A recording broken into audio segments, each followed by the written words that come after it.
Welcome to Agency Acquisitions and Exits. I'm your host, Peter Legg, but not today. Today, Steve Guberman has volunteered to host me as a guest on my own podcast. Steve, thank you. Awesome. I'm excited. Thanks for having me. It's been an honor for me to kind of jump into the M&A journey with you, the tutelage that you've been passing on, and I've learned an immense amount. My brain's exploding, and I want to kind of dig into your journey, the emotional side of what you've been doing, how it's impacted you, your family, and the people like in your entire orbit and ecosystem. I came up with a handful of questions. Whatever we get through, we get through. Most likely, whoever's listening to this has an understanding. Who is Peter Lang? Where do you come from? Why are we talking M&A?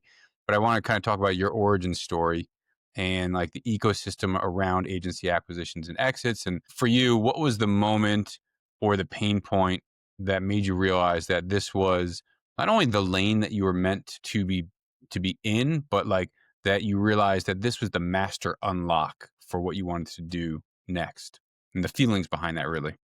It's a great question because I share this context in one kind of pre-scripted keynote style. Mm-hmm. And then there's another one, which is a lot more, I'd say, genuine to the origin story. I studied in Paris, international business, and one of my closest friends who I made there, his father was the president of President Cheese, the Camembert. And we were in the west of France at his family's house, and we were talking about what we want to do and talking about what he does. And the job of this president, of the CEO role of President Cheese, was M&A of a cheese company. And he was talking about how they were using it for international expansion, how, of course, they're French, so they changed the language of the companies they acquired. Wow. But I became very entrenched into this thought that if you wanted to be the CEO of a business, it was not the operator of the business. It was someone who's going out and doing M&A, who was talking to the stakeholders and the shareholders. And I wanted to go in that direction. So the aha for me as an unlock was, even as an entrepreneur, I knew that M&A was something I was passionate about, was the role and responsibility I wanted. And I was like, when the bright lights shine the brightest in those big moments, do you want to be the person doing the deals that, transform businesses? And that's what kind of inspired me early on. Now, the problem with that is I was a young whippersnapper who thought I knew some things, and I hadn't learned enough life lessons through failure to get those opportunities. But I knew that unlock was there, thankfully, at a very young age. Yeah. And I guess when you executed that first deal and like realized the solution, talk about the feelings behind that. I was so mad, Steve. I was so mad because I was like, I have been doing this for so long. By the time I really turned up, like, I'm going to do it, I was like, I just should have started this 8 years earlier. Yeah. And when I was going to school, when I went to business school, through corporate finance has this whole career path that is not as accessible as it is today. There's a book that came out, Walker Deibel published, called Buy Then Build. The two Harvard professors, Rick and Royce, wrote How to Buy a Small Business. These are all resources that teach people how to do the activities of M&A and make it more accessible to entrepreneurs. And I didn't have that. So a lot of my own like aha and inspiration was kind of diminished by this kind of realization that if I would have started this in 2012, if I would have taken kind of the energy and converted my expertise and what I was building and started doing this, wow, where would I be in 2018, 2019? So yeah, the aha moment was I should only do this now moving forward. I should have done it years before. And everyone I've ever spoken to who's done it go, oh, I should have started earlier. And everyone who I'm introducing the concept to says, oh, I'll start it later. So that's interesting. They'll start it later, even though they're hearing the evidence of, man, I should have started this sooner. And it's kind of a lot like, I coach a lot of agencies around niching. And once they kind of get into their new groove, they're like, man, I wish I'd done this sooner. This is the force multiplier for biz dev, for systems, for profitability. I've never heard anybody say, I should do it later. What do you think the mindset or the block for them is behind that? I think we all have our own lives, and the status quo, the problems that are being presented to us each day consume 100% of our bandwidth. And you're introducing a new concept that, unless it's reinforced with accessible next steps and within reach use cases, Hmm. It's hard to crack the shell of everyday life. And so like part of the thing that I'm motivated by is it requires a significant mindset shift, and like how to make that mindset shift happen with founders at various stages of size. Most opportunities to transact a business occur from external factors or things outside of people's control, whether that be, partnership dispute, buyers reaching out to you, an opportunity to buy someone because they have a reason to sell you their business. Like those are all opportunistic ways of interacting with M&A. I think of it as more of intentional as a Hmm. strategy. And in general, M&A is a very sophisticated M&A strategy that is proven to create value over a long enough time horizon. And so it just takes education, it takes familiarity, and then I like in general, Steve, I always got to rebaptize you in a new faith. Hmm. And it sometimes takes a while. Yeah. All right. So there's a block there that like, oh, it's out of reach. I don't have the money for it, or all these mind obstacles that if you don't know, you don't know. And so I know that you meet a lot of agency owners weekly, monthly, whatever. They feel stuck. That maybe they've plateaued. They're not ready, quote unquote. So in your mind, like, what are the things that keep you energized in helping them navigate, like through those intimidations or like some of these biggest decisions of their careers? I'll frame it in two perspectives. One is the seller perspective. Hmm. There's a lot of reasons why founders need to sell a business. And when they need to, there's not always a buyer for it. And I believe, which is consistently proven through the evidence in the industry, that value is created after the deal is done. And so we need to improve the competency of buyers.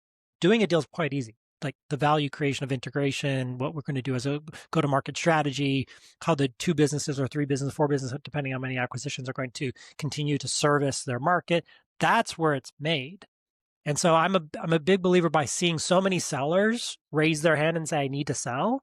Like I was looking at an outbound agency, and the two founders have an issue.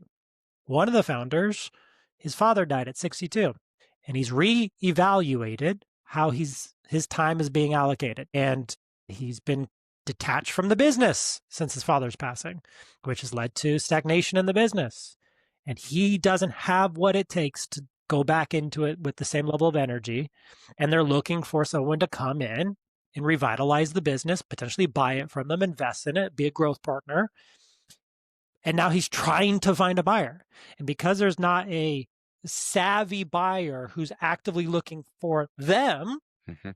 he has a high probability of just not finding it. And so you just have this erosion of value, this skilled team, this brand that could be very useful, add value to a strategic smaller buyer and within reach, because the reasons why they're selling is really a motivated seller, not underperforming businesses. Just no one's there's not like a matchmaking site where that's actually happening, buyer and seller. That's not how it exists today. Hmm. And so I'm highly motivated to continue to educate, make buyers better at buying, better at making people know that they can potentially be a buyer or purchaser of someone's business, and then giving sellers the skill sets around how to properly set expectations for you to have successful outcomes with not only your own business, but with the buyer. Interesting. Your role has shifted from operator running an agency on the agency side into deals, matchmaking, advising, and now a lot of education, taking the M&A labs on the road and things you've got planned for next year, content, things like that. So what part of your model today didn't exist in your, like even imagining what you're doing today 5 years ago? What's interesting is I started my entrepreneurship journey by teaching. So I was fortunate to have a blog in university. That blog had 1 million monthly visitors.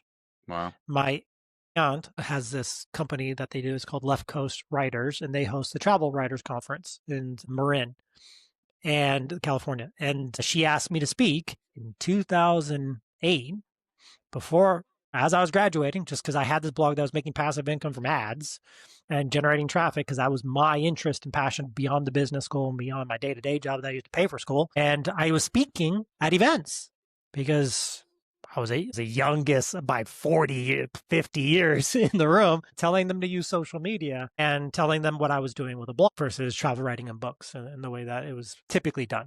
And it turned into me teaching fundamentally. Just I practiced it, and they asked me to preach it and make it accessible for a generation or for a market that didn't use it. And I'm kind of back into it.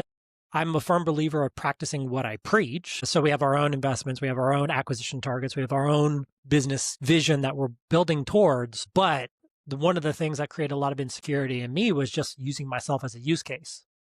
Like, just because I can do it was an objection that I had when I was amplifying why it's something that others should do. Well, of course you can do it for this reason, that reason. And then having now students since 2021 replicate the outcome by following a standard operating procedure that I've continued to refine and test means, yeah, I did it, and so did they. Mm-hmm. And I find that the more I make this visible and the more others can create similar outcomes predictably, the better the information is for others to use it. That's thankful I'm still in the position of teaching. Even when I wasn't really an operator, sadly. I had a business partner who was much better at operating, and now she's my wife, and she wasn't my wife at the time. I was a salesperson. I was a strategist. I studied grand strategy, and what that meant is a macroeconomic. It's technically how we build presidents. Stanford has a course on grand strategy. I use that in business context, and so I was a fan of people who are business strategists, and then that had a subset of marketing and sales, and that's what I fed into the agency. We were using digital technology at the time, so digital marketing and the resources available to us to create that level of growth and intervention within clients. But at the core of it, I was always education.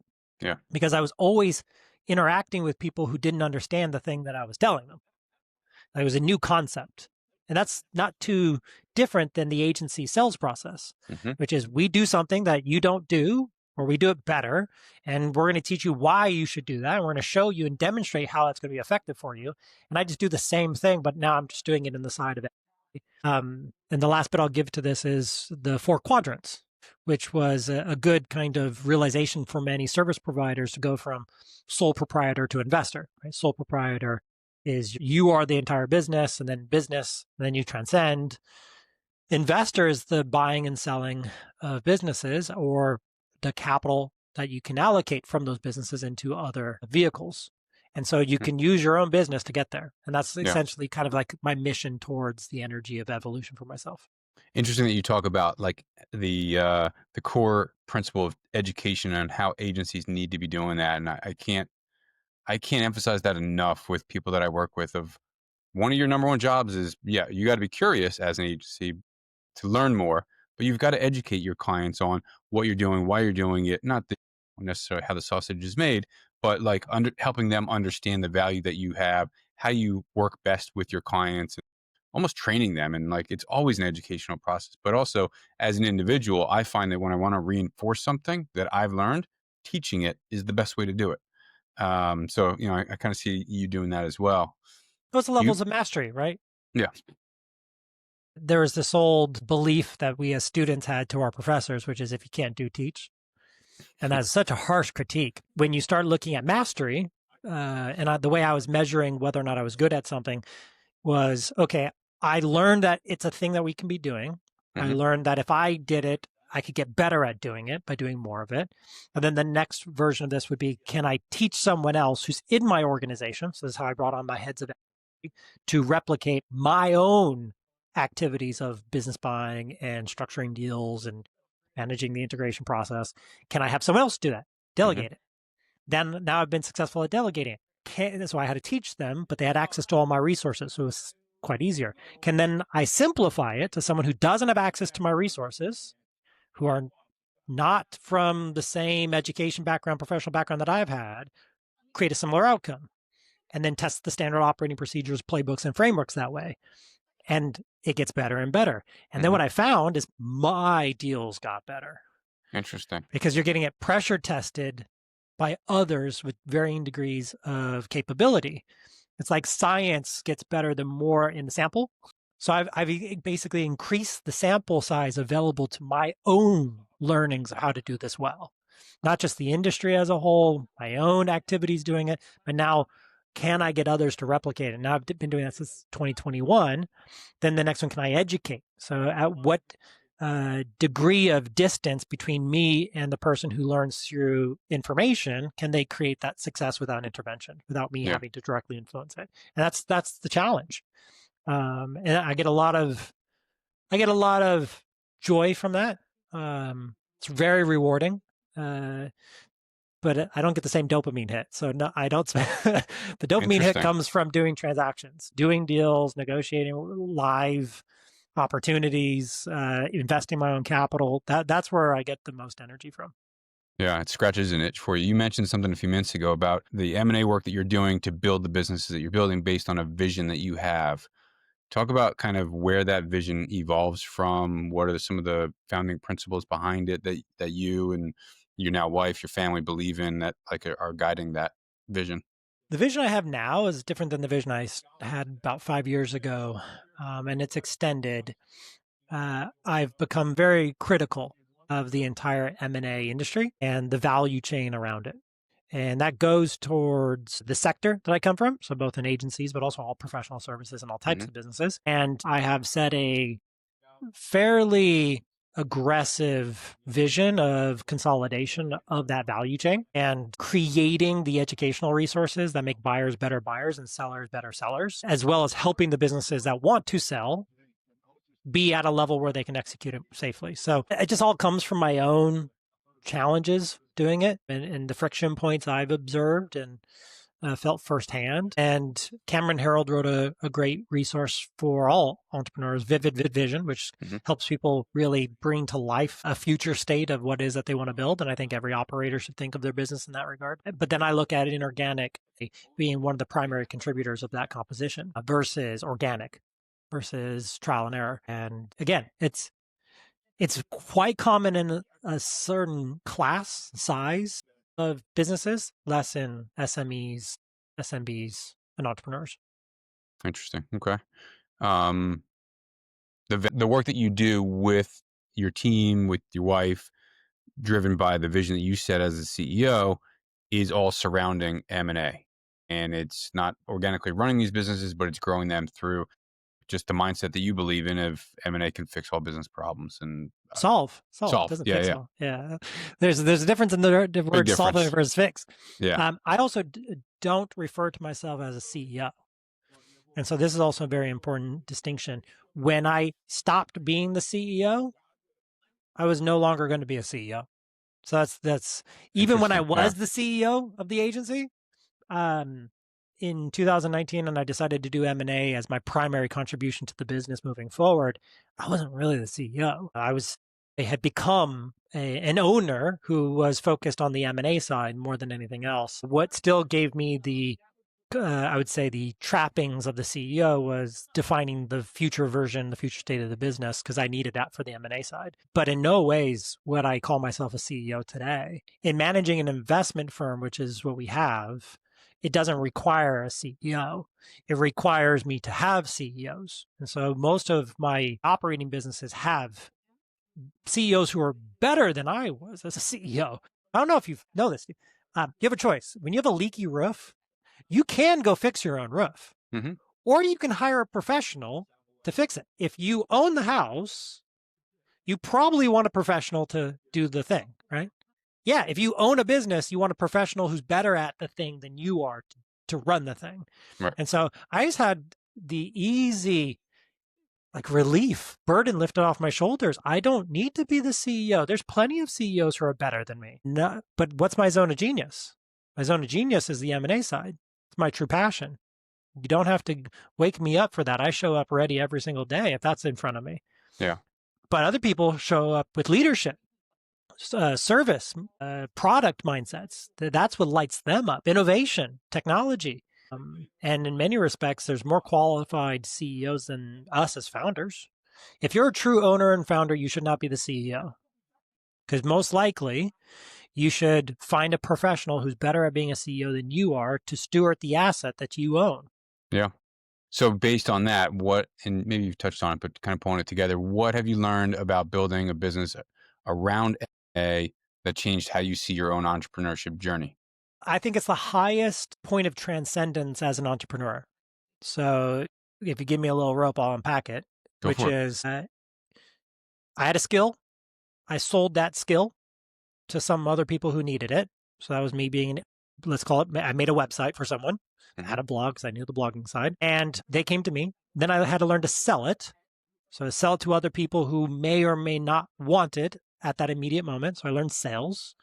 And then I had to expand the team. So I learned leadership. But I still had to learn to create vision, sell the vision of the business. It's a lot of that sales. A lot of that entrepreneurship is just learning to just drive the business forward. And then I learned that, okay, well, if you do that to the pinnacle, which is selling the business, and you get an acceleration of your earnings in a single day, you become a capital allocator. Now, I was doing capital allocation investing because I studied finance and I had a business background. Once you get even a little bit of money, you're deciding what to do with that money. That's called capital allocation. So the highest level of your responsibility as an entrepreneur is allocating capital. Well, capital allocation can go into buying assets. It's acquiring things. Buying things is acquiring things. And so just imagine the journey of this entrepreneur from service provider, salesperson to leader to eventual exit. And even if the business creates profits, they're deciding what to do with the profits, whether investing in the S&P or investing in, Ks or whatever, investing in child's education funds, whatever they're deciding to do with their money. The highest level at some point, if you're at all successful, is going to be, what do I do with this money? And how do I invest it into things that then make me more money, generate a return? That's M&A. Yeah. So I think of it as just like the natural ascension of an entrepreneur, and the ones who are 0 to 1 folks who just restart, and innovate. The problem is they typically don't make the strides on their personal wealth as those who manage the journey a little bit further and then accelerate that to a successful exit. Yeah. From where, talking about the M&A landscape today, from where you sit and what you understand and all the conversations you have and deals you're working on, what do you think is the most misunderstood thing about agency valuations? I just think most don't even think about it until it's too late. It's just a black box. So the most misunderstood is just it doesn't exist for them until it does. A very productive exercise is to know your enterprise value.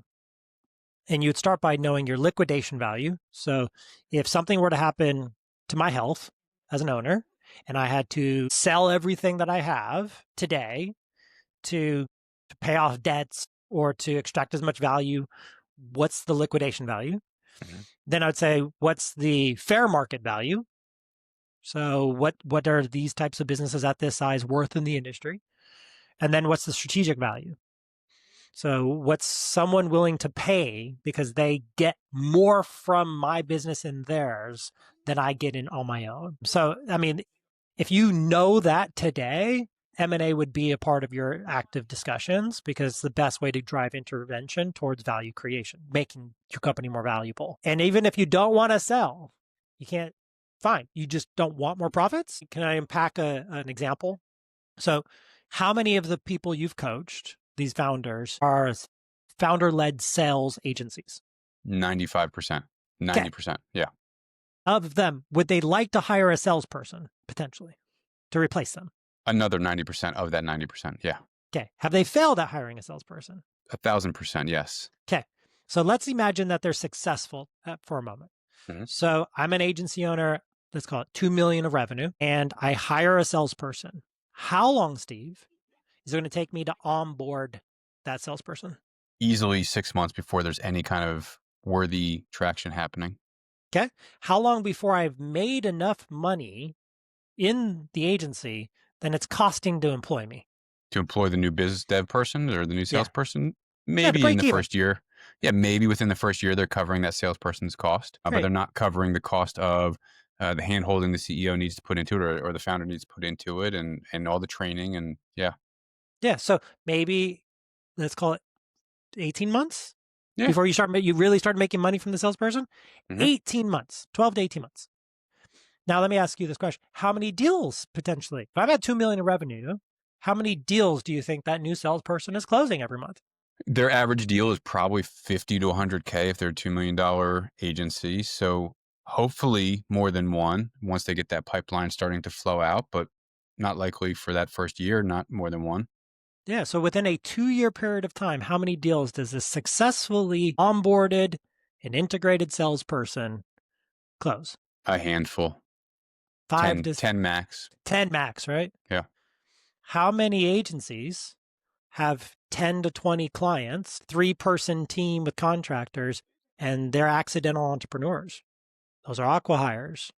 There are more of those than there are salespeople. How long does it take to do an acquihire deal? 90 days. So in 90 days, you could have 10 to 20 new accounts with some team members if you know how to structure those types of deals in ways that de-risk the business. And if you did 2 of those a year, you'd add easily 30 to 40 new clients. That would take you how many salespeople? The trial and error around salespeople is painful. But just with any employee, the way they represent themselves in an interview process and in whatever, the fact that I can sell anything, sell ice to an Eskimo, that nonsense doesn't fly. Yeah. And I've So, talked to yeah, founders when we were talking about like what's holding them back from doing it. They're like, well, I have to delegate these things before I do M&A because it's this thing that's sophisticated and it's going to require me to have a salesperson on board. You are, even if you're successful, and the probability of your first sales hire being successful is actually quite low. You're probably going to churn that role 6 months later Yep. With a greater certainty than keep them. Play that out 2 years. And so if you're at 1 million to 5 million in revenue, founder-led sales, you did 2 acquihires, 1 acquihire a year, you would bring in more new business than hiring salespeople. But yet everything that you hear about online is succession and replace yourself as a founder-led sales, grow sales. But it's that easy. And it takes less time. And not only did you add the clients, you had the capabilities, cross-selling potential. You maybe learned a better way of doing something than you currently do it today. It's like whenever people tell me like they don't have time to start now, it's like this is why they say I should have started earlier. Because the compound of that 18 months later, if you did 2 acquihires per year, let's just say you got 3 done in 18 months, you added 25 new clients, 30 new clients.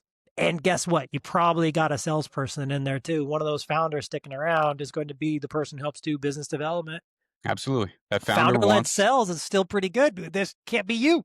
Yeah, exactly. It can't be you. There's a good chance one of those acquihires is a founder that's just sick of being responsible for feeding everybody. They want a paycheck and they want to get out of the rat race of running their own shop, or they want to be a designer or whatever. And so here's the opportunity to, make that happen for them. If a founder's ever said, man, I can close more deals, but then I get pulled back in when something goes wrong on the account. I get pulled back in on service, which then means I'm not paying attention to the pipeline. Whether you're 4 million, 5 million, 6 million in revenue, 9 million in revenue, if you're a founder who's involved at that level, that happens to you and it's stagnating your growth. Yeah. It's going to keep you small. And if you just learned how to run a standard operating procedure of M&A, like you learned to run a standard operating procedure in sales, a fulfillment process in production, creative content, every other aspect of the business, it has a higher probability of compound growth than all of the sales coaching that everyone's telling you need. Better ROI on spending the energy on understanding the playbook, on working through acquisitions than learning Sandler or any of these other, sales nonsense things. And I did that. Yeah. That's part of my journey. Journey. I hired someone who sold for a SaaS company, was Sandler trained. I had a strategist who wanted to take the role of sales. I hired a VP of sales, Jack Carroll, who's older, who had done it with another agency to oversee these people. And yet they did not outperform me starting to go acquire. I got more new clients, more capability. How many times have you sold the thing and then said, now we have to figure out who we need on the team to service it, right? Yep. Sometimes that happens in the early stages of agency life, right? It's the same thing in an acquihire. Same thing in some smaller transactions. You gain capability when you close the book of business. And then, of course, there's the next levels up of that. If you start buying more profit, more EBITDA. So buying a 2 million in profit business and how you then start working with your balance sheet and the balance sheet of the business that you're buying to do a deal that then It allows you to grow much, much faster. Talk about the current M&A climate that you're seeing, whether it's Oh, buyer behavior, founder expectations, the emotional impact, deal structure. Like, what's going on with current agency a client or culture? it's very similar to what we felt in 2008, very similar to what we felt in COVID, and a little bit of the Great Resignation had it too, which was founders who've been in the game for a long time faced with uncertainty and the need to evolve to combat that uncertainty, because we're getting that with AI. Mm-hmm. The general tone is kind of bifurcated into folks who don't want to do it again, although they like technology. They just really don't want to reimagine the business again because they're in their mid 60s, maybe even their 50s. Even they just tired, depending on how many years they put in, and they're looking to sell without having to keep up anymore. Yeah. And so we're getting more of that than ever before. More baby boomers own small businesses than any other generation. And we're seeing this transition. We're seeing this need to transition. And the competency of the small buyer isn't there to take these smaller businesses that need to transition. So that's the biggest concern, is this growing demand for really good buyers to help these older folks who want to get out. And then this, so growing supply of sellers and not enough savvy buyers, savvy buyers. And then the next one, and again, centered around AI. The next other one is all these accidental entrepreneurs. Because the barrier to entry has been decreasing over time, there's a lot of agencies now, a lot of small books of businesses, lifestyle businesses, who are just all stuck. And so everybody's reading the same books again and again, trying to break through and try to maybe figure out if they want to build a real business versus just a glorified, freelancer job with a few other people around them. And so there's more of these small ones that just kind of hit this plateau, really hate their lives because they just are being pulled in so many different ways, who need to be acquired. So we have like two sides of the pendulum that and both are at full throttle right now. And it's all with this kind of climate of with this uncertainty around AI, which is good. If you learn how to buy, my goodness, you should put a little bit of effort in. We said 2 a year acquihires. Oh, you could do 1 a month. There's that much volume right now. There's no reason why you're 1 million of revenue and can't be 6 million of revenue in 12 to 24 months. There's no reason why you're 5 million of revenue and can't be 20 million in 6 to 24 months. Like, it goes that fast because there's so many opportunities. After that first acquisition, and you've said a million times, and I've experienced it myself, that no two deals are the same. And so is it the simplicity of replication of, I do my first one, wow, look at that growth, the integration went smooth, look how we've scaled, and now it is that snowball, or is the anticipation of everything being different on deal 2, 3, 4, 5, does it slow it down and it's not acting as so much as a cookie cutter deal each time? By your third transaction, people get a little lazy because it worked. So the deal structure works, the narrative works. So if I'm an operating business and I'm acquiring other companies, I have a certain proposition to the marketplace by what I'm trying to accomplish by doing M&A. So I'm trying to grow, I'm trying to be a market leader, I'm trying to dominate within a specific category or niche. So that's a narrative that you can then flex over and over and over, and then become self-perpetuating. The first deal you did, the second deal you did, now becomes reinforcement for the third, the fourth, the fifth. They become easier. And so you can get to critical mass, like a dozen deals, much, much faster after you've done 3. And they can all be small. They just continue to be small. There is a point where the juice isn't worth the squeeze. Yeah. So you do have to get, it's usually comparable to about 30% your size. You have to absorb things. It's like the Warren Buffett issue, right? Berkshire is just so big that they can't buy. There's nothing for them to buy. So they're sitting on so much cash because, yeah, they could buy 100 million, 200 million businesses, but they don't move the needle in any way, shape, or form. So they just can't.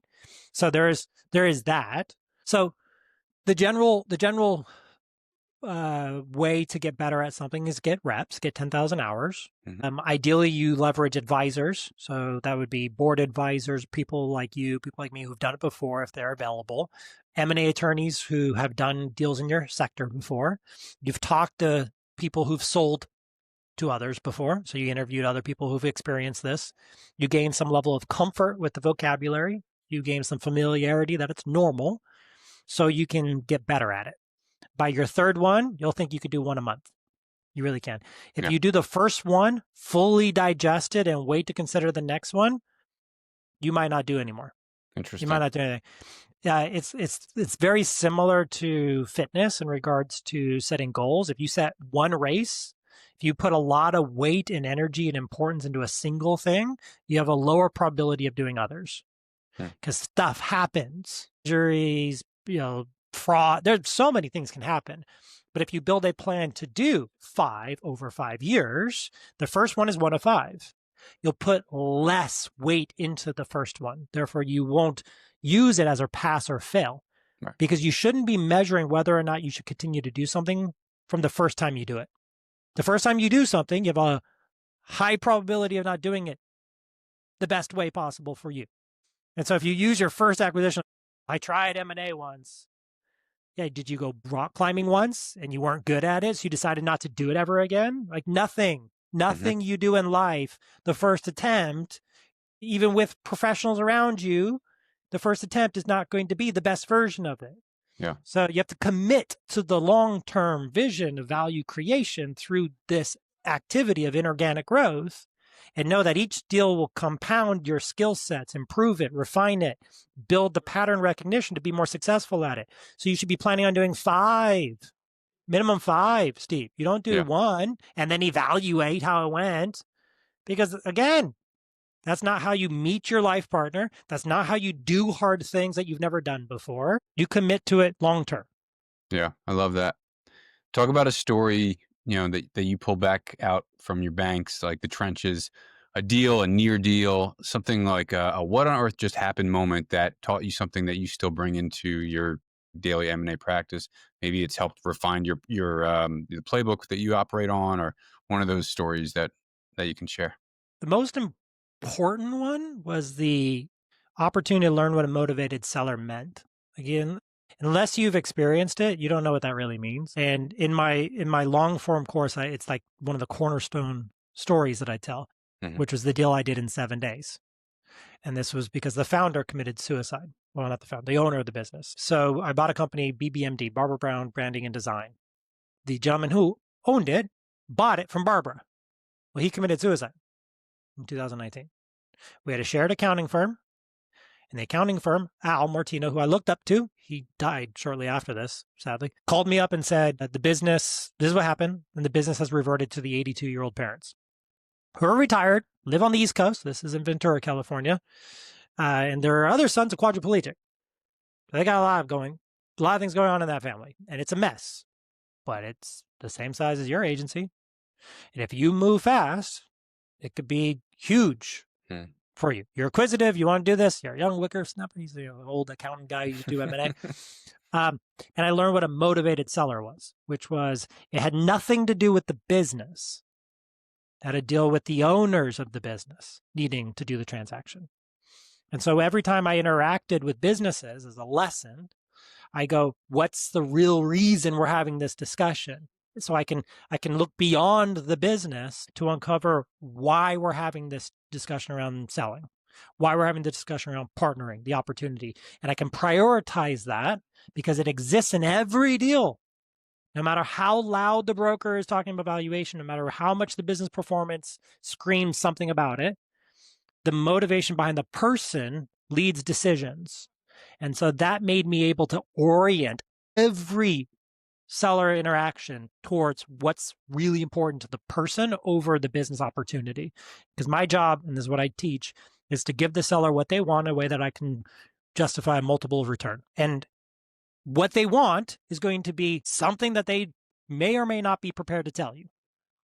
And so you have to learn to have high EQ, listen, ask questions, be curious, be genuine, and try to give them what they want. If you can't give them what they want, then you don't have a deal. It's that simple. Love it. I want to sit down with you again in a year. I'm sure we'll cross paths a zillion times in that year, but I want to think about what do you want to be true about your business, the podcast, the content, what you're doing with DAB that isn't yet true that you envision happening in the next year? The book is published. Let's talk about it. Let's talk about it. So I was writing a book on remote from 2018 going to 2019. I was working with Tucker Max at Scribe here in Austin, Texas, and work in progress, 250 words a day. I did the whole bit, and COVID happened, and it became quite evident that the things that were in the book that were transformative and useful were not going to be transformative and useful in the market anymore. Everyone was on Zoom. Everything was going remote. Everything had changed. And then they said, look at how many books are coming out on remote and digital now. And I started, I felt a little annoyed, felt a little frustrated. And they pivoted and said, well, you've been doing the M&A stuff and you have a strong passion for it. You have a lot of energy. It's kind of like your manuscript too. It's what your journey's going through, even though the remote one was the same. And I'd spoken at running remote. Steve, I was like all in on it. And they said, well, write the book on that because you want to tell a story. You want to get this out. I said, I don't want to write 250 words a day again. I don't want to go through an editing again. I'd rather not. So they said, teach it. And so I've been fortunate to teach it since 2021. And they told me the first time I teach it, I would not like the outcome and I'll want to do it again. So I ran 2 cohorts, had 10 agency founders in each of those cohorts and got the content out of me, which was telling just my firsthand experience on top of that with the market, the industry, and kind of the precedent that came into the business school education around it and others who do it. And then I just continued to do things that were interesting. And so I said, well, okay, well, I want to include that in the book. So I would release a new cohort, but I didn't have like a Facebook group. I didn't have anything that would be like information product infrastructure. And that's when we started Digital Agency Business, which was the agency that I had at the time. The advantage of owning agencies is they can help you do things you want done.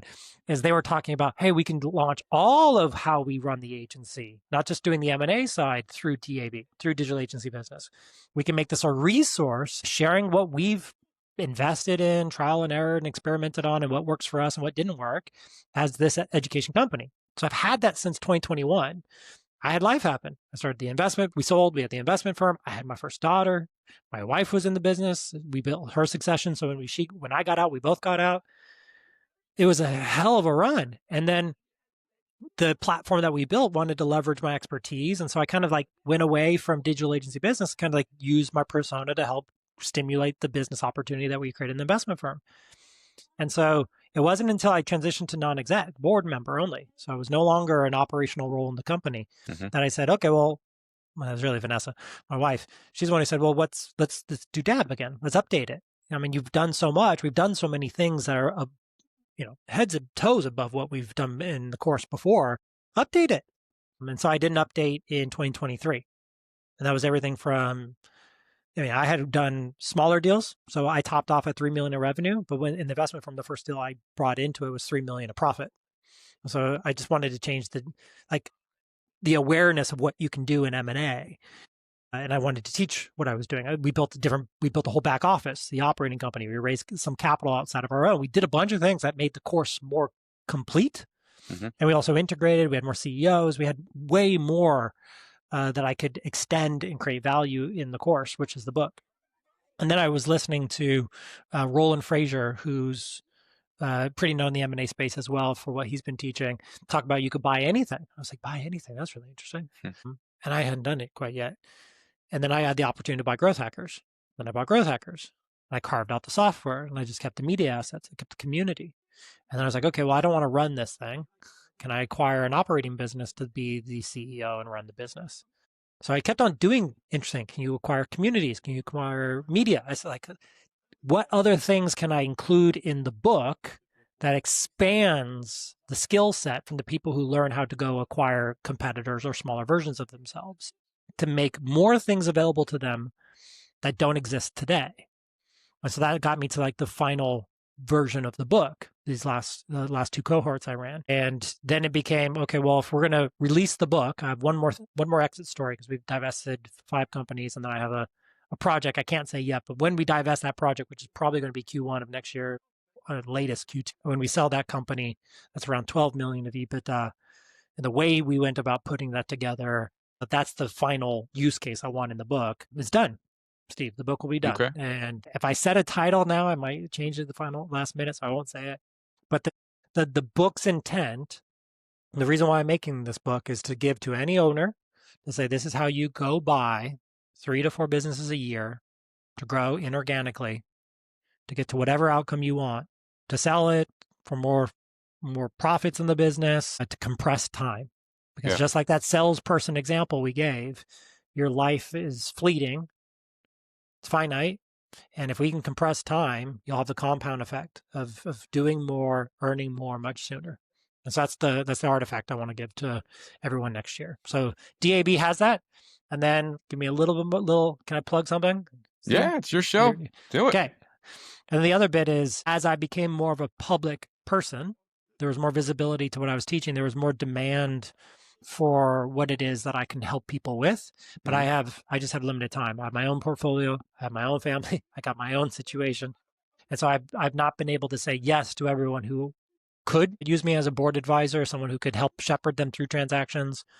And so it became really clear to me in discussions with you and a few others that if I could have help from experts who know this sector, who could help the founders geometrically grow the business beyond what they imagine they can do organically or what they're asking themselves to learn to expand to grow to, I would be able to have a bigger impact and the book would be able to service more people. And that led to these agency M&A and exit coaches and folks who are certified by the system, can help founders create the outcomes that we've been able to create for hundreds of founders, but then do it at scale. So we can Yeah. make better buyers and make better sellers, and then hopefully bridge those two. And you're one of them, I'm pumped which makes for me it, really man. excited.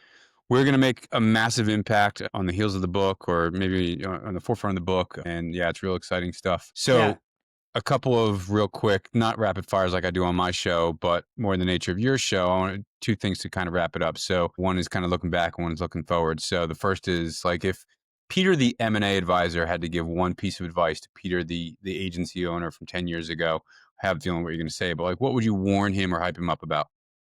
I started the agency on Cinco de Mayo, 2010. I would have said by 2011 Cinco de Mayo, acquire of another agency. Start sooner. Yeah. To start first year. Start first year.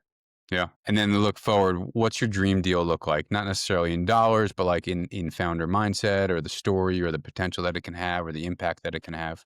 I have my own insecurity around deals. Like Mm, I always think every type of deal I hear about, I want to experience. mm. Like it's kind of like travel. Like I learn about a new place, I want to go see it from firsthand. And so it's kind of like this internal motivator, this challenge that I can create for myself, which is what is something I haven't done in a deal that I can do. There's a spectrum from 100% cash on close to 100% seller finance, and there's a lot of creativity you can have in between. Yeah. Also, the size and scale of transactions are really interesting. I am an entrepreneur. I am a founder. That was my journey. So I resonate more with that small business and that small to mid-sized enterprise. But I want to taste more variety, and that just makes it fun for me. Yeah. So I think it's just continue to expand my own portfolio, mentor, and extend the reach of the things I get exposed to outside of the things that I've done, just to continue to learn and stay curious. I love it.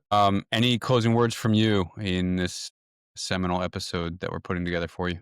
I've enjoyed documenting the stories of others, and what I find as my advice is for others to do the same. So if you want to be healthy, be around people who are healthy. If you want to do a marathon, be around people who run. If you want to do M&A and you want to have this kind of outcome or this kind of skill sets, be around others who this is a daily norm or something that's important to their families, to their future. And ask yourself who around you today are doing deals or buying and selling. And if you have no one around you, it's a black box, you don't know what it looks like, get in the room. Get around Mm, other people who can help you, because it'll just give you that mental shift, that paradigm shift that allows you to really imagine a different version of yourself and your business than you have capacity for today. yeah. Great advice. Love it. Thank you for taking a risk and flipping the script with me and allowing me to guide the conversation, pull some great information out of you. It's always awesome to spend time with you. I always learn something and look forward to the next opportunity. So thank you very much. Thank you, Steve. If you like this episode, probably like one of our other episodes. Click here.